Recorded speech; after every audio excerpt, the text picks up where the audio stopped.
What's going on, Chris? How are you doing? I'm doing well. How about you? Oh, doing great.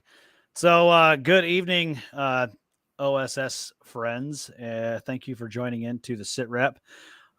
Tonight, we have special guest Chris King of Viking Performance on tonight. So, what's going on, man? How are things going? Doing good. Staying Good. real busy. We've had incredible January and February so far. So the year is starting off excellent. Yeah, I can definitely attest to that. It's been a great start for us as well. Couple big things for us. We are moving two of the OSS OG, well, actually three now of the OSS OG fold to Viking Crusaders. Two of which in the autocross side with Chris Brown and his S550 and my third gen, and then we got a 6th gen ZL1 that we're pushing over to Crusaders as well. He's a more of a drag focused car, but he's running deep in the 9s right now, and we're trying to push him into the 8s. That's awesome. So Yeah, it's exciting. We're excited to be part of that. Yep. Definitely. It's gonna be a fun year. I'm definitely looking forward to it. We're hoping to see Chris Brown make some serious moves in that Mustang. He was fast in that thing last year, and he only ran it a few times. He just bought it mid year, so it'll be exciting to see where he takes it. Oh yeah, definitely. So, well, yeah. So for those of you that don't know, Chris King, President CEO of Viking Performance, they produce some of the best shocks on the market for the pro touring, drag race, street cruising side of the house. A few different lines. We've got their Warrior line, the Berserker line, and then the Crusader line for the most hardcore of racers, we'll say. But Chris, go ahead and tell us a little about yourself, man. Where did you get your start? Oh boy, started pretty young. So we moved up to Minnesota, where I am now, back when I was 8 years old, from Chicago, and I had 3 older sisters, 2 older brothers, and 1 younger brother. But my older brothers were big time in the cars, so I basically shadowed them every day and just fell in love with cars. And back then, Lakeville had a huge car culture. Everything was about cars back then, and even the little school paper they would publish had car of the month, and boy, if you could get your car in car of the month, that was the coolest thing ever. And never got mine in there, because by the time I got into high school, the culture was starting to shift a little bit. But brothers had their cars in there, and you'd end up writing a bunch of BS. Most of it was about what the car had. And back then, boy, if you say you had 500 horsepower, holy smokes, you had it all. In reality, the cars were probably lucky to have half of that. But yeah. Oh, it's just 500. No, it's funny. You see something like the ads for like the 3rd gen Camaro, and they're talking about how fast it was, and how impressive it was with its 15.2 quarter mile time, and it's like that's 190 horsepower. Exactly. So just the depressing part was it didn't grow up with much money at all. So cutting grass, and I was so excited I got a job at the gas station at 14. So just being able to work there and change tires, do oil changes, that type of stuff, and could start to buy the cars. And luckily, the cars, at least that I was buying, was anywhere $50 to $100. You can get a shell, and it wasn't the prettiest thing, but the first car was a '67 Chevelle, and it was this not very nice looking brown, and it had a fur liner in it. And I pulled down the fur liner because I did not want the fur hanging down. And I don't know how many dead mice fell out of that thing, but it was oh man, it was quite the vehicle. Never ended up driving that one. I ended up selling it before I even turned 16. Really? Yeah. So that was my first love, was a '67 Chevelle. But that's awesome. That particular one I never got to drive. Started driving when I was around 11, because back then Lakeville, I think, had one tar road, maybe a couple of more, maybe one stoplight. So if your mom was down in the basement watching some sort of soap opera TV at night, you'd sneak out to the garage, and there was a '69 Buick Electra 4-door. Oh man! So I'd sit on a phone book and head over to a girl's house. Her name, I think, was Nikki Moret, and do a burnout in her driveway and try to impress her. Making all the friends. Yeah, not exactly a smart thing to do, but I could not wait to get my license. It was just, I started counting down, like I said, about 5 years early. So just a really cool culture and a really cool way to grow up. You always go out to the local track. There was an Elko Speedway by us, and go out there and try to be on a pit crew, and then they did the spectator racing at night too, so you could bring your own car out there and do the 1 lap race. Oh yeah, Yeah, I have not done that yet. That is something I want to at least try once, but I don't know that I want to do it in my primary car. yeah. Some people would take their parents' car out there and boom, into the wall they'd go, and not very smart on their part, but it was a great time. Yeah, So it looks like it was. It would, that looks like a blast. I can only imagine. I've never done anything like that, but back home I grew up in kind of a farm country, and so it was getting a clunky, a pile of garbage car. Like I think I had an Isuzu iMark for a little while, little Chevy Spectrum Isuzu iMark thing, and I beat that thing to death. I'm pretty sure that cut all 4 tires off the ground a handful of times. Yeah, it was.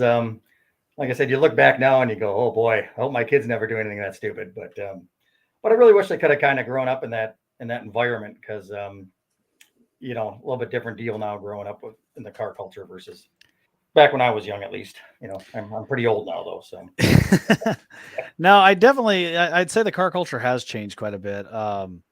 It's Chris Brown posted this comment a few minutes ago. The fact that you can go to any American auto manufacturer and buy a 500 horsepower car with a warranty off the showroom floor is, I think, a big part of that. Yeah. I mean, heck, even Honda Accords are coming with 280 horsepower now. So it's a totally different game now. I mean, yeah. And today's culture, I'm not saying one is better than the other. My experience when I was young, for me was awesome. So the car culture is alive and well today, and you can get a lot of power really easily versus the old days. Oh yeah, no, totally. It's funny. I learned, the majority of my start came from my dad, and my dad was a genius when it came to small block and big block Chevrolets. I mean, he could make a lot of power, and some of them old school tricks, of using different heads from different car and then playing camshaft games and all this stuff, and still making enough power to put that thing into the 12s. I mean, the 12s in the 70s was a whole different ball game than 12s now.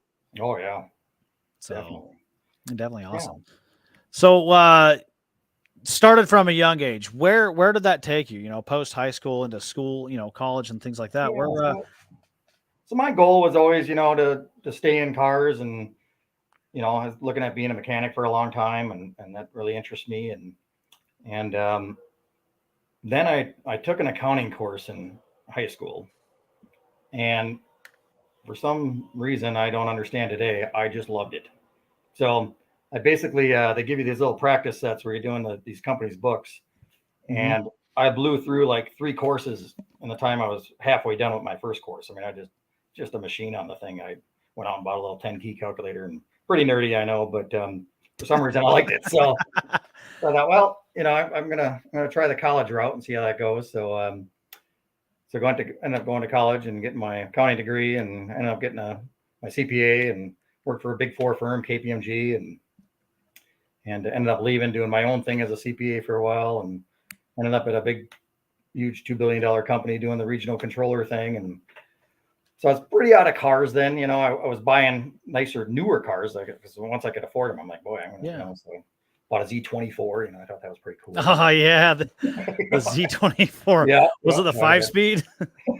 Not just automatic, but it was. Oh man, the black and gray. It looked pretty cool. So pretty proud of that car. Yeah, it's funny. When I was younger in high school, I bought an '88 Pontiac Grand Am with a quad 4. Yeah. And I wanted the Z24, but I couldn't find one, so I got the next best thing, in the Grand Am with a quad 4.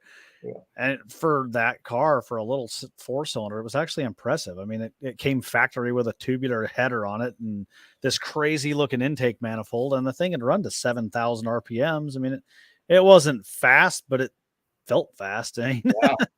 Well, yeah, I think the other car I had at the time was a '87 Sunbird. I want to say it was like had a turbo on it, and yeah, yeah, I thought it was fast because the stuff I was driving back when I was young, like I said, I was lucky to have 250 horsepower. So yeah, I thought it was pretty quick. So anyways, I was doing that for a while, and ended up meeting my wife at a Champs Bar, oddly, but that's where we met. And she started a business with her dad that was in the automotive aftermarket. Mm-hmm. So they mainly did, started off as a bearing company, and they ended up buying a shock company. Yeah. and I was doing the accounting stuff, and they were growing like crazy. So they're like, "Oh, can you help us on the side?" And I'm like, "Sure," and I went in there and started doing their books on the side, and then they just kept growing and growing and growing. And they're like, "Well, you know, we want you to work here after we got married." And I'm thinking, well, that's not a very good idea, but ended up not being a very good idea. But yeah, so I ended up going there, and I was CFO for a while, and then I think I was president for about 8 years at that company. And so right when I got back into that car business, and I think I started there in '99. By 2000, I bought a '69 Camaro. So that was the car I always wanted when I was young, but could never afford. So so that's once I figured out I was going to buy an old muscle car, it was an easy choice. So I found one locally and got a '69 Camaro, which is still the one I have today. Just went through a lot of different build processes along the way. But I can imagine. Yeah, so pretty cool having that car and just working on it over the years. But in 2000, end of 2010, family issues came up. So it was best at that point just to part ways. Mm-hmm. So me and my wife left that company, and that's when we started Viking about 2 months later. Wow. Yeah. So right into it, getting into the shot game quick and early. Yeah, and the weird part, growing up, I never even, everything was about power when I was young. Yeah. So shocks were air shocks in the back because you wanted to jack your car up and put the Craig SS's on the back, and couldn't afford them on the front, so you'd have to run moon hubcaps or something. But yeah, it was all air shocks, and the cars were so rusty they'd end up, couldn't handle the weight, so the shock would bust through the trunk, busting through, having to weld that in, weld it back together. But so the neat thing about shocks is it just makes such a difference, as far as if you're going to win or lose. Yeah. On the racetrack and that. So, or if you want a comfortable ride and you're not even racing. So shocks is just such a key, on how you're going to enjoy that vehicle. So being in the shock business was something that really intrigued me. So what made you decide to run the shock side of the house as opposed to the hard parts, control arms and that kind of stuff? Well, when we were at our previous employee, a lot of our great customers, were into that, the fab stuff. And the last thing we wanted to do ever was become a competitor to our great customer base. Okay. So starting Viking, it was a very easy decision to say, we're not going to be in the fab business. Yeah. We're going to be in the shock business. Plus, then we could focus all our efforts really on making the best possible shock absorber we can, rather than trying to go out and work on control arms and do all these other things. We figured if we focused on shocks, that's the best way to really optimize what we're trying to sell. Okay. Yeah. So Brian Pico brings up the question here. Did you get your name from the football team, and your name being King just a pure coincidence? No, not a coincidence, actually. So, well, the name process took us weeks, to try to even narrow it down. Probably months. The whole 2 months really was about the name. Yeah. But, of course, we wanted it to be, we couldn't be King Shocks, even if we wanted to use the name King, because there's already a King Shocks out there. Yeah. So mainly in the off-road side of the house, but they're still there. Right. But they're still there, and we couldn't do it. And I've always been a huge Minnesota Viking fan. Even when I lived in Illinois, I was a Minnesota Viking fan. So it really didn't cross my mind until, I was searching, places we'd want to sell to maybe. And I I looked up Keystone, and I found the website was KEY-stone.com. I'm like, So if we play off our name, maybe we could do vi-king.com as our website. Yeah. And the color purple worked because, you didn't want to take anybody else's colors, when you do the socks and that. So purple kind of worked out pretty good. And I thought, well, I'm a huge Vikings fan, and Viking has my name in it, and we're going to separate on the website with a hyphen. And then we did our logo to where we do the, the two different colors on the VI, the King and the other color. So that was really how I came up with the Viking name. That's awesome. That's awesome. So Brian, yes, it's a combo of all of it. No, that's good stuff. So one of the things that, when we talk to customers and we're talking about shocks and different things like that, one of the things that stands out with the Viking shocks is the fact that you guys start with a double adjustable. There's no single or non-adjustables. It's a double adjustable. And then you can move on to a triple or a quadruple adjustable, the new quads that you guys released this year.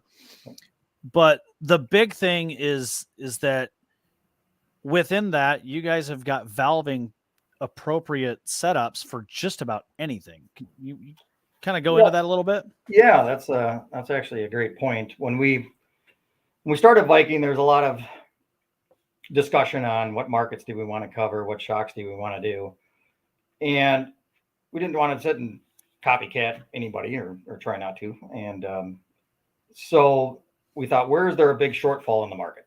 Where can we come in and make a difference? Yeah. And really, we saw double adjustables just weren't being purchased. Just the price point was too much for people, and a single will be good enough. And there was so many single adjustable shocks on the market, and doubles were this small percent. So we figured we would start with the double, and by only focusing on the double, work really hard on getting the price point down. Yeah. Double it is really the decision you want. I mean, you want to be able to separate those two circuits independently and be able to tune it separate from one another. Yeah. And there's some very good shocks on the market that are just rebound adjustable, for example, and they do a very good job. The one that, is probably one of the more popular ones is the one that simultaneously changes compression and rebound together. In the consumer's mind, they probably think, oh, we're getting more bang for our buck because I'm changing both. Yeah. But generally, you don't want to change both in the same direction to the same degree. So having that separate is just key, really, for whether it's just ride quality or performance or whatever you're trying to do with the vehicle. So. Well, and that's kind of one thing I've noticed too. Certain tracks that I'll need more compression to keep the front from slamming down so quick, or to keep the rear from too much weight transfer too quick, slowing that transition down a little bit to help keep it planted. Yeah, and that's that's the interesting thing, because we came out with the double, like you mentioned. Now we have all these different valving. So we first come out with the double, and we think, oh, we got this thing covered pretty good, and then as we go to more and more events on the race side, we're starting to figure out pretty quick that, well, you might need more force, or you might need less force in a certain situation, or whatever it might be. So that's really when the Crusader was born. Yeah. Because the design of the Warrior, you can only get so much force out of that shock. That's gonna be it. So we came up with the Crusader, and we've got a couple of patents on it. And but it was a good learning experience. We first came out with it, and we're like, wow, man, this shock can make 4,000 pounds of force and everything else. And people are putting them on the dyno and blowing the shock apart. And we're like, so we start putting some little warnings in there. No, don't dyno unless you call us. Yeah. But we found the weak point of the shock. So getting into the pro touring market was definitely no easy task. I mean, being a new company out there and coming in, and coming out with a twin tube, wasn't the most popular answer in people's minds either. So we like to make things hard on ourselves. So that's the path we went down. I can relate to that one. But we went down that path, not for any other reason that we thought it was the best answer. Otherwise, we wouldn't have done it. Yeah. But when we got going, I remember one of the first, we're starting to get out there and get some guys running our stuff. And Tony over at ABC gave us a chance. I don't know, Tony? I don't. Oh, he's a great guy. He is a character. Really? So we had our stuff on his car. Matthew Braun was driving it at a Good Guys event out in Ohio. So they go out there in day one, and he places real well. And then they had an issue where the shock broke. Mm-hmm. So he calls me. He's like, uh-oh, something happened here. And we realized on most of the day he was driving it, and it wasn't right because they trailered it without turning it down. Okay. It was just making so much force on the trailer. It's like a trampoline. It damaged some internals. So yeah, we did not want to blow this opportunity. So we built the shock here, and I took our engineer, Jake, and put him on a plane. with a set of shocks. Yeah, we're going to bring this guy a new shock. And UMI was great because they took for him to finish the day. That's what I'm trying to remember the story, because that's back in 2014. Yeah. And UMI actually helped him out by taking a Warrior off their display. And putting it on there. And that's how I made it through the rest of day one. That's right. So we went out there with the shock, and our engineer flew out there, and we got in the new shock, and Matthew ended up finishing second overall, in the event. So it was a great learning experience. It was dreadful from the fact that we had a shock issue, but that was part of the R&D. Finding the weak points and figuring out how to make it better. And now we've bulletproof those things so much now that if somebody doesn't turn them down, usually other parts on the car will start breaking before the shock will. Well, I mean, that's good. I mean, you've made the thing to a point where it's now, you don't have those failures anymore. Right. We started off, there were so many shared parts between the Warrior and the Crusader. And now outside of the outside appearance, I mean, it's just a whole different shock inside. So that's good. That kind of shows that, based on what the customer wants to do. I mean, if you're just going to cruise the car with an occasional autocross once a year, maybe, you don't need to go to that level of shock that the Crusader offers. But if you're beating that car to death, you definitely need that. It's something more. Yeah. So that Matthew and Tony kind of got us going. They're doing really well in some events, and some people started finally looking our way. And then a gentleman by the name of Jeremy Swenson came along in 2016. Oh, Jeremy Swenson, pretty sure he was the first King of the Mountain winner, wasn't he? He was. He is he's a great guy, actually, but good friend. And I didn't know him back then. So I just remember looking at the results of, he went to an Optima event, Road America 2016.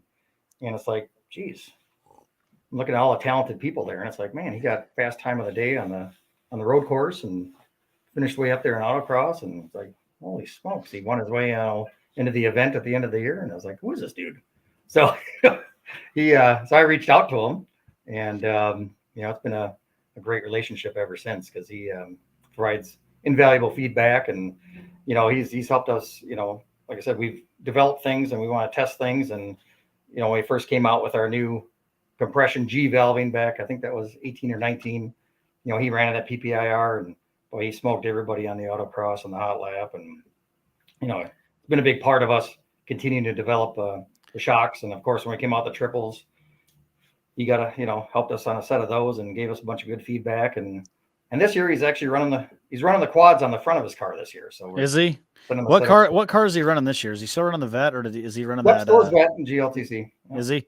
And that's one thing to kind of bring up too, is that these things are tested. I mean, not only in autocross where it's a short 50 to 80 second lap, but also at Grid Life and Optima where they're hot lapping these things for 20, 30, 40 minutes, or if not longer in these races, and they're taking the abuse, they're handling everything. Yep.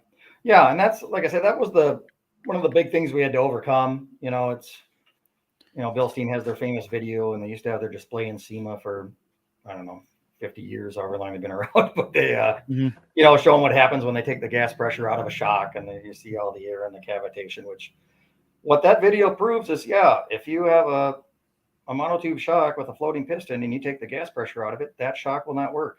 Yeah, nothing to do with my shock. Yep. But people want to use it against, argument for not having a gas pressurized shock. But no, they're just proving that, for that particular monotube design, you better have gas pressure, or that shock will not work. Oh, that's good. So, as we're talking shock tech, Brian Pico asks if you could give an explanation of why just 3 clicks, whether compression or rebound, can help make a car tight or loose, or help fix that. Yeah, well, the other thing that we take pride on with the shocks is, every click will make a difference. Sometimes there's, shocks where you got to get so far along in the clicks to actually be in the range where it's adjusting anything. But the reason for that, I mean, again, is you're changing the characteristic of how you're handling that energy from the spring and to control the compression or the rebound. And it's all about keeping the tire on the ground. So, 3 clicks may be enough, to where you control that energy and you control the car as far as what you want to do, and you keep you maximize your tire contact patch, and it makes a difference. And one of the comments that I always hear, and I've talked to so many people that have moved to Vikings that are, very experienced. They've gone from big name, $1,000 to $2,000 per shock companies to Vikings, which price point wise are much less than that, but their performance is unmatched, And one of the things that a lot of people have brought up is the fact that a click is a major adjustment. You will feel one click make an adjustment on the car, and it's not that it's swinging one way or the other. But I've had coilovers I had a 5th gen Camaro for quite a few years that I raced, and out of the box, they told you every time you adjust it, make 3 click adjustments, or you're not going to feel anything. One click won't really do much, and so. What's impressive is that you have that range of adjustment, and each click is a different feel regardless.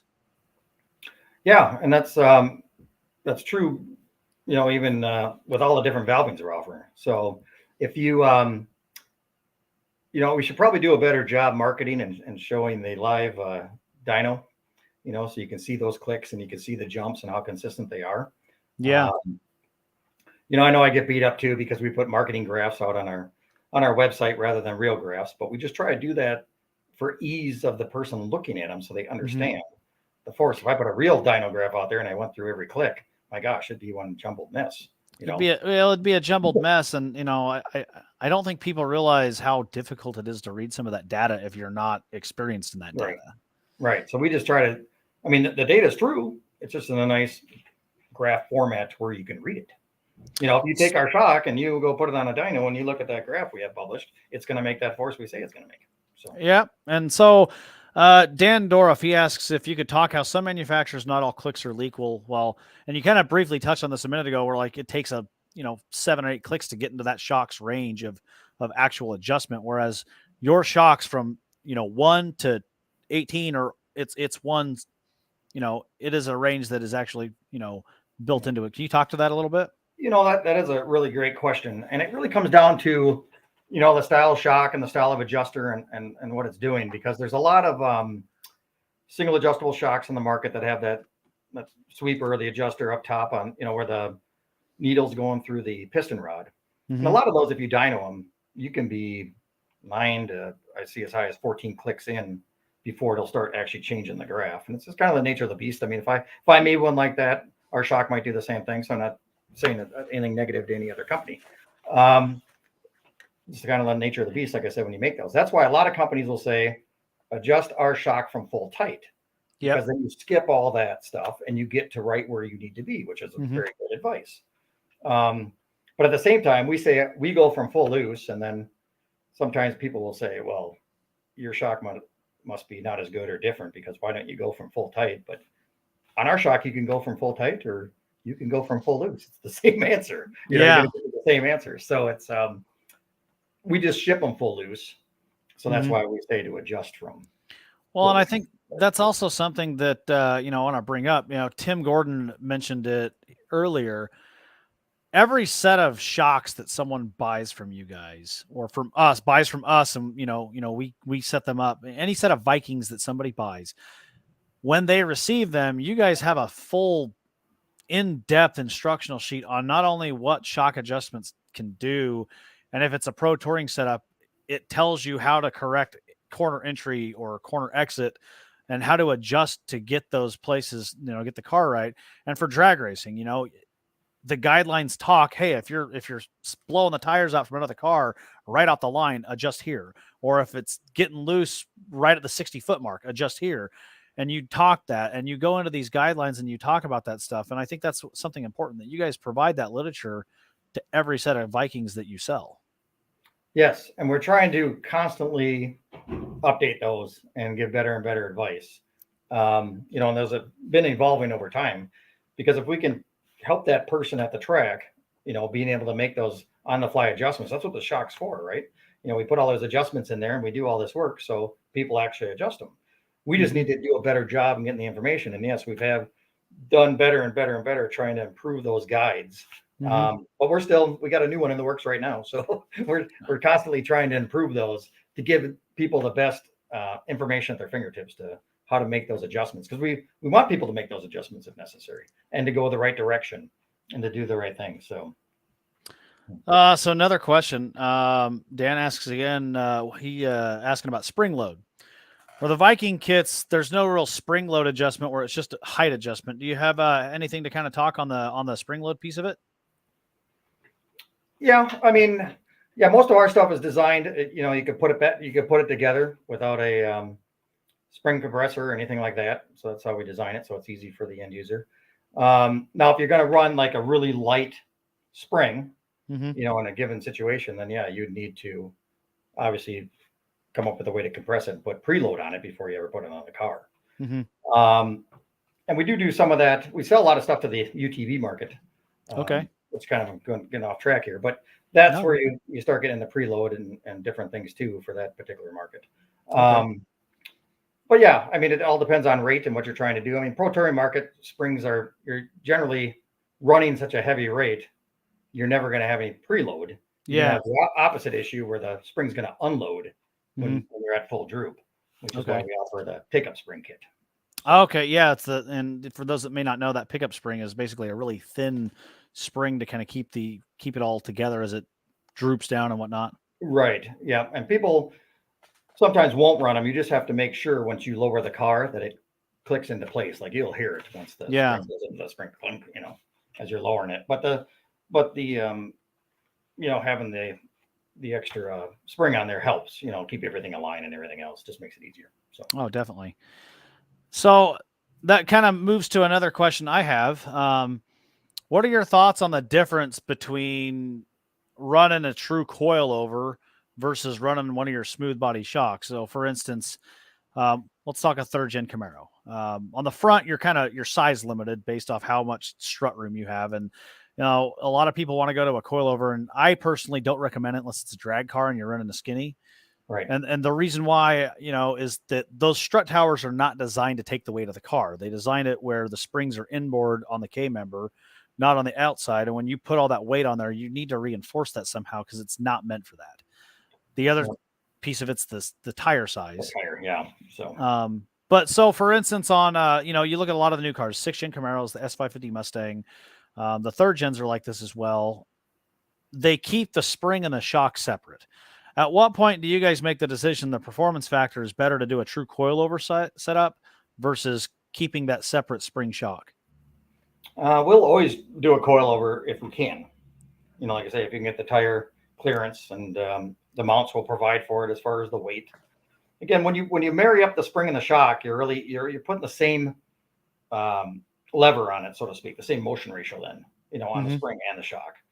So, for example, on the 6th-gen Camaro, you're taking that when you're going to a rear coilover, you're taking that spring now and you're pushing it out, and you're greatly improving the motion ratio. Okay, so you don't have to run such a ginormous rate to get the same effect. That is a valid point. Like on a 3rd-gen Camaro, for instance, I think I'm running 1,100-pound front springs on that car to be able to get enough spring to handle that. If a coilover option were to work, I'd probably be able to cut that spring rate down by almost half. Probably more than half, yeah. So yeah. So we got Ramey from UMI on, and he brings up that the new weight jack works great with a Viking strut, and I will definitely attest to that. Colin's using those on his 3rd gen. He's excited. So I can't wait to see that car come out. I wish we had some pictures. Ramey's on there? Hold on. Yeah, we got Ramey on there. Love the guys from UMI. Yeah, love the guys from UMI. You want to throw this out there? You can get all your UMI goods through us as well. So we can put the whole package together. But no, I can't wait to see Colin's 3rd gen. He has gone through and ripped that car to pieces this year. And it's funny because I remember 2 years ago at King of the Mountain, he came up and talked to me, asking me about my 3rd gen. And now this year, I don't want to race against him. That car is going to be unbelievable. Yeah, I hope so. He's for all the work he's put into it. That's his entire life is that car. He gets up early. That's all he does is that car. So hits his his roadblocks and comes across his headaches and get frustrated here and there. But he keeps good attitude for the most part. He's adding it to others too. He's telling Ramey's saying that he's making him work late. He just texted him. Yeah, I don't know how much texting and people he's bothering. I mean, I know when he first started, I think he drove Brian Johns crazy for a while with those. Oh, yeah. And Brian's got a beautiful 3rd gen, running a complete UMI setup with your guys' shocks as well. Yep. Yeah, he's very fast in that car. Oh yeah, he's local. Brian's a great driver, so yeah. Oh yeah, he is definitely a great driver. He's local to me. Him and I, we're about an hour apart or so. Yeah, he's on his way. He's moving back. I know he's moving back. I'm hoping that means we get to race each other again this year. So it'll be good. And I think the biggest thing that when it comes to building your car is what is the end use, right? We talk about you guys have, I think, 7 or 8 different options for valving for the Crusaders. Right. And it boils down to what is the intended purpose. And there's been so many times that I've had a phone call like, hey, I want for Crusaders. I'm like, well, what are you doing with the car? And we've actually ended up telling them, no, you don't want Crusaders. And we put them on a set of Warriors or a set of Berserkers because of the fact that it's not something that they need. And I think that's something that I want to definitely make sure everyone understands is that when we're going to spec out a set of shocks for them, we want to make sure that it's what they need and not, something that just has a cool name. Because at the end of the day, if you buy Crusaders and then you're not racing that car every day, it's probably not going to work out very well. Yeah, people start turning them way up, and anybody that's done it, like during the road rally or anything else, where you said, "Oh shoot, I forgot to turn my shocks down," will know exactly what I'm talking about. Yeah, if you got them on race setting and you go drive, it's not pleasant. It's going to beat the tar out of you. So yeah, Barry Cook. So Barry Cook's local to me, good buddy of mine. He is running what is that thing? A 90? I think it's a 99 Firebird. Correct me if I'm wrong, Barry. Single turbo setup, LS, and it's pushing, I want to say 1,200 horsepower. And we are going to we're working on getting him set up. He's running a set of Warriors in the rear right now. It's an 02. Excuse me, I apologize. An 02.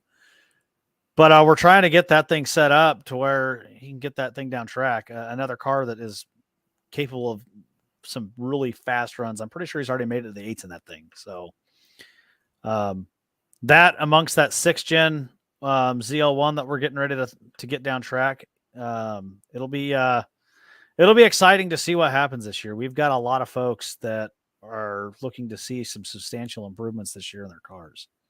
Yeah, every time I turn around, you seem to be adding another guy in Viking. So yeah, I need to send you a good bottle of bourbon or something. You've been well, I'll tell you what, save it and we'll crack that together at the next race.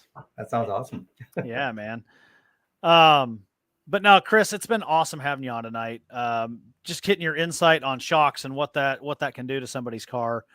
I don't know what your guys' schedule looks like this year, but we're going to be running Good Guys Nashville in May. And I don't know if you guys will be able to make it down for that, but definitely an awesome event, especially now that they've moved to the super speedway. It is a Track X.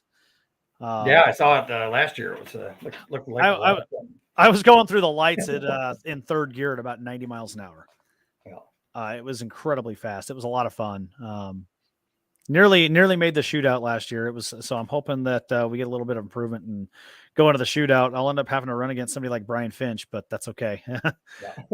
If you don't run against the best, you'll never get better, right? He's kind of quick, isn't he? Yeah, just a little bit. Just a little bit. Yeah. So. But we're going to be running that. We've got Camaro Fest that we're actually sponsoring the autocross this year, and unfortunately, that is the same weekend as the UMI Autocross Challenge. So we definitely want to try to support them as much as we can, being a track sponsor, with you guys too. You guys are going to, you guys have really stepped up this year and are the title sponsor for Muscle on the Mountain. Which, yeah. I mean, if there's a way we can support that track, we're going to do it. We love the events, love the people. Any way we can give back to this community is something we're always interested in doing, because it's incredible. The entire community, it's so much fun, as I mean, it's like I say, if there's a way we can help support it and keep this thing alive, we're going to be there. We also stepped up and did the GT class this year for Optima. Oh yeah. USCI. So excited to be part of that. We've been running that series for a long time, and Chris and those guys do an incredible job as well. Oh, definitely. And we've actually got a couple that are going to be running those this year. I know Chris Brown and Brian Pico are both going to be running some Optima events. I know Chris is, I think, Road America and Daytona. Yeah. So yeah, that'll be exciting. Too, I hope so. Yeah, that'll be exciting, man.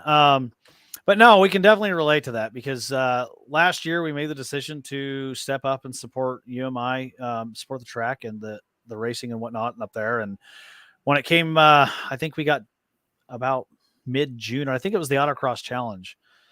We went up there last year for the challenge, and we're like, we want to do something more. And so we reached out to Ramey and Ryan, and we were able to start the Rookie of the Year last year. And so we're hopeful That was to a cool continue idea. that. Yeah, Yeah, I love that idea. I'm mad I didn't think of it. I know. I'll tell you what, maybe we could join forces for this year. Yeah, we could do something. So definitely. But that was exciting, and we're hoping to kind of continue what we started with that last year. You know, it's been great working with those guys at UMI and with Ramey and Ryan. They've been huge for helping get our name out. You know, we're brand new. We went live with the website in 2020, and UMI was the first company that offered to let us sell their product direct. Everything else was through our distribution chain, but they were like, "Do you want to sell our stuff? Yeah, here, just go fill this out, and you're in." I'm like, "Sweet." So they've been great for us, and they've definitely helped our growth, and given us some assistance on the marketing side of the game and whatnot, and that's been awesome. So giving back has been a great thing for us, and keeps us tied in with the community, because at the end of the day, that's what this is about. It's about the community. Exactly.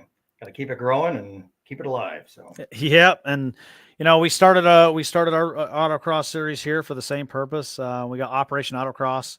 We're moving into our third season with that. So the growth from that is awesome, and the loyalty behind it's even better. I mean, we rained out a date last year, and I posted on Facebook about 10 minutes before we were supposed to open the gate saying, "Hey, rain out. We're going to go to IHOP and eat breakfast."